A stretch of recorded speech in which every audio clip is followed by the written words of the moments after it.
আৰু এটা আজি সৰু ৰিল লৈ মই আদিৰা বুটিকৰ পৰা আহিছোঁ। আজি দুযোৰমান মই হোৱাইট টচ দেখুৱাম। প্ৰথমতে এযোৰ দেখুৱাইছোঁ, এযোৰ হোৱাইট টচ, খুব ধুনীয়া।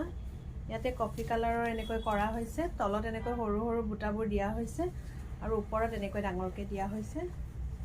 এইখন ইয়াৰে চাদৰ, চাদৰৰ মাজটো একেবাৰে উকা।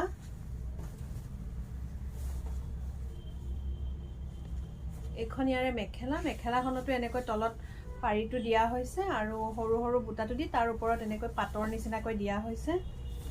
এইটো ইয়াৰে ব্লাউজ পিচ, ব্লাউজ পিচটোত এনেকৈ 6টা পাৰী দিয়া হৈছে। লগতে যদিও কাপোৰযোৰ সাইড বৰ্ডাৰটো থকা, কিন্তু ইয়াতে পাৰীও দিয়া হৈছে এক্সট্ৰাকে। আৰু এযোৰ দেখুৱাইছোঁ, এযোৰো খুব ধুনীয়া ৰঙা ৰেড আৰু ব্লুৰে কৰা হৈছে, একে ডিজাইনৰে হয়। এনেকৈ দিয়া হৈছে, তলত পাৰীটো দিছে আৰু এনেকৈ সৰু সৰু বুটাবোৰ দি ওপৰত এনেকৈ পাটৰ নিচিনাকৈ দিয়া হৈছে।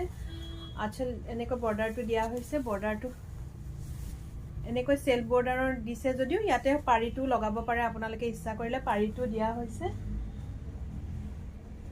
এইখন ইয়াৰে মেখেলা, মেখেলাখনতো এনেকৈ তলত সৰু সৰু বুটাবোৰ আছে আৰু ওপৰত এনেকৈ পাটৰ নিচিনা বুটাটো আছে। এইটো ইয়াৰে ব্লাউজ পিচ। এই দুযোৰ হোৱাইট টচৰ ভিতৰত যদি কোনোবাযোৰ ভাল লাগিছে আপোনালোকৰ, ওপৰত দিয়া নাম্বাৰটোত হোৱাটছএপ কৰিব বা কল কৰিব। ধন্যবাদ।